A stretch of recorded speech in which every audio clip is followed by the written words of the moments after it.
ثلاث لاعبين في النادي الاهلي اتوقع ان هم هيكونوا من نجوم الموسم اللي جاي مع النادي، وهيكونوا من ابرز العناصر وهيظهروا بشكل غير متوقع مع الفريق.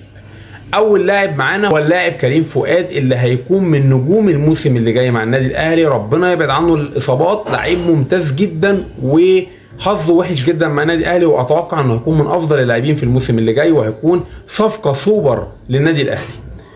تاني لاعب معانا هو اللاعب مصطفى العش اللي مفيش حد بيتكلم عنه، لكن اعتقد ان مصطفى العش هيكون من ابرز مدافعين النادي الاهلي الموسم اللي جاي، وهيكون لاعب مهم جدا في تشكيله جوزيه روبيرو، وهيلعب على ناس كتير قوي بيتقال اساميها وبتتقال ان هي هتكون اساسيه. مصطفى العش كان لاعب ينقصه النضج مع النادي الاهلي، وده اللي هيكتسبه مصطفى العش الفتره اللي جايه، واراهن عليه.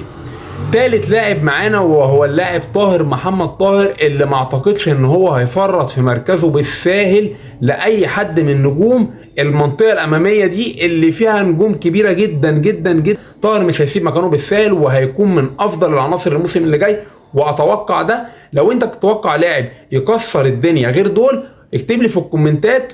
عايز تتفرج على حلقه كامله واخر استعدادات النادي الاهلي للموسم الجديد وملف صفقات الزمالك، لينك الحلقه في البايو سايبهولك. لايك وسبسكرايب على قناتي على اليوتيوب، والسلام عليكم ورحمه الله وبركاته.